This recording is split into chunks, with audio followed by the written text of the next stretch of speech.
terkait dengan wabah, Ustaz. Jadi ada 2 pertanyaan, mungkin Ana gabungkan saja.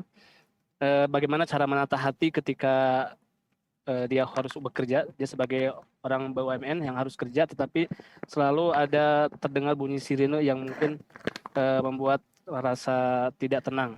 Kemudian dari Abi Dastan, Afwan Ustaz, ini pertanyaannya titipan sepertinya sangat urgen. Jadi beberapa waktu yang lalu, kedua orang tua salah seorang ukhti terpapar COVID.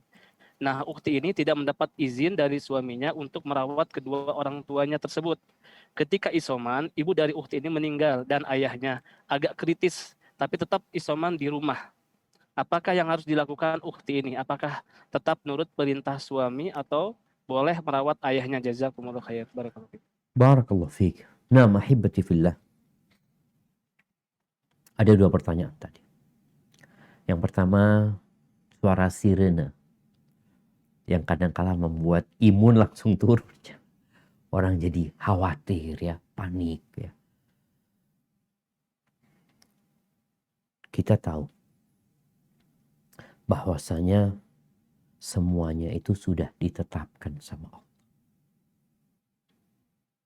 Rasulullah SAW mengatakan wa'alam annal ummata law ijtama'at. Ketahuilah, andai kata seluruh umat manusia bersatu padu untuk membahayakan dirimu, mereka tidak akan bisa membahayakan diri. Ingat, kalau 8 miliar manusia berkonspirasi untuk membahayakan diri antum, mereka tidak akan dapat membahayakan diri antum. Kecuali Allah yang mengizinkannya. Allah yang menetapkan. Jadi seorang muslim itu jangan terlalu paranoid. Jangan panik. Apa yang dilakukan? Tawakal sama Allah.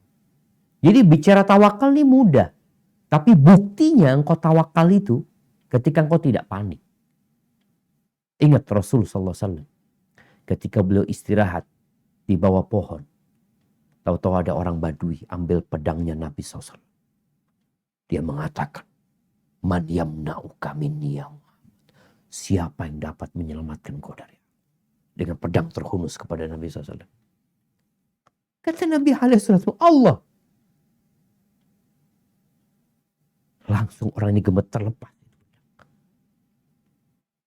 Keyakinan bahwasanya semuanya hanya Allah yang bisa melakukannya sebenarnya.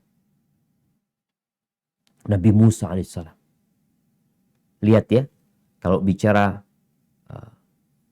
yang namanya tawakal dari satu orang ke orang lain itu berbeda-beda. Tawakal ini sulit diukur. Karena nggak seperti sholat. Sholat 2 rakaat, 3 rakaat kelihatan. Waktunya bisa diukur. Tawakal ini amalan hati. Yang bisa diukur dengan bekasnya. Dampaknya kepada diri kita. Ketika Fir'aun mengejar-ngejar Nabi Musa bersama pasukannya. Akhirnya pagi hari sampai ke pantai. Di depan pantai, di belakang Fir'aun. Apa kata umatnya Nabi Musa? Qala ashabu Musa inna lamudraku. Mereka mengatakan habis kita sudah ini. Depan kita lautan, di belakang kita Fir'aun. Tapi apa kata Nabi Musa alaihissalam? Apakah beliau panik? Enggak. Beliau mengatakan kalla inna ma'iya rabbi sayahdi. Enggak mungkin mereka dapat menghabisin kita. Enggak mungkin.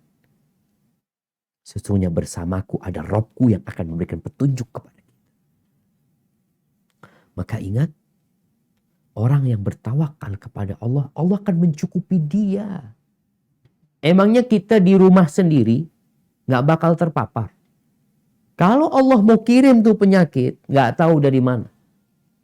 Bagaimana ada orang yang isoman di rumahnya, yang dia udah gak kemana-mana, di rumah saja, tahu-tahu satu keluarga terpapar. Ingat, la adwa. Kata Nabi SAW, gak ada penyakit menular. Loh, gimana gak ada penyakit menular? Tapi realitanya.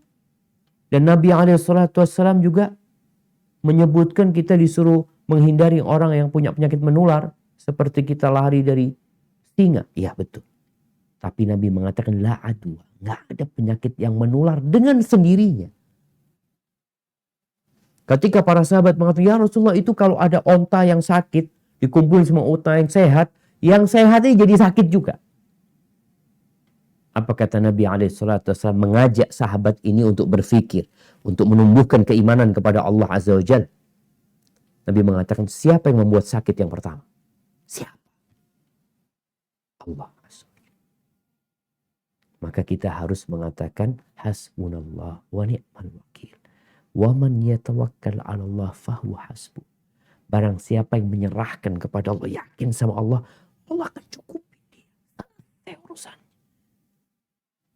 Tolong kuatkan, jangan sampai kita panik. Akhirnya imun kita jadi turun gitu loh. Dengar saudaranya mati, aduh COVID ya.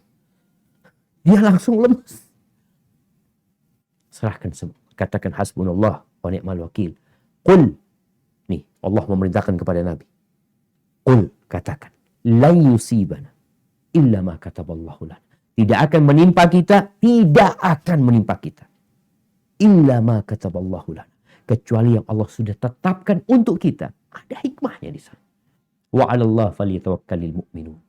Dan orang beriman bertawakal kepada Allah. Menyerahkan semuanya kepada Allah Azza wa Jalla. Bukan kepada masker, bukan kepada hand sanitizer. Dia berserah diri. Tapi kepada Allah Rabbul Alamin. Wa 'alallahi fatawakkal. Dan pertanyaan yang kedua. Bagaimana kondisi istri yang dilarang sama suami? Ya, istri taat dan patuh sama suami. Taat dan patuh sama suami. Suami sebenarnya sayang. Dalam rangka tadi, ya supaya istri nggak terpapar, nggak sakit, mungkin ada anak-anak. Kecuali orang tua nggak ada yang merawat. Artinya nyawa di sana kalau dibiarin mati lagi. Kita kalau ngelihat di dalam rumah itu ada kebakaran, ada orang di dalam. Apa tugas kita? Ya kita masuk tanpa izin orang tersebut demi menyelamatkan orang itu. Kalau memang kondisinya nggak ada yang merawat. Kalau enggak, alhamdulillah ada yang merawat, Ustaz. Tapi anak kepinginlah merawat. Kalau anak kepingin merawat, padahal ibu alhamdulillah ada yang merawat di rumah. Ada orang-orang yang peduli sama dia. Maka anak rasa taat kepada suami lebih utama dalam kondisi seperti ini. Selama ibu ada yang merawat. Seperti yang kita lakukan jemaah. Ketika masuk rumah sakit ya. Nggak bisa masuk. Di ruang ICU udah nggak bisa masuk. Siapa yang merawat? Ada orang. Tetap ada orang yang merawat. Berarti tugas kita udah selesai gitu. Kita doakan, mungkin yang bisa kita lakukan kirim makanan, kirim itu. Tapi mungkin juga bisa membujuk suami, ayolah datang ke sana, kita pakai APD umpamanya ini itu. Agar orang tua terhibur. Kadang-kala yang dibutuhkan orang di rumah itu bukan vitamin. Tapi yang dibutuhkan adalah kehadiran anak-anaknya yang akan membuat imunitas orang tuanya semakin baik ya. Hadza wallahu a'lam bishawab. Itu yang dapat Anda sampaikan. Kurang lebihnya mohon maaf. Anda kembalikan ke moderator. Jazakumullah khairan Ustazana. Barakallahu fiikum, jazakumul khair Ustadzana atas pemaparan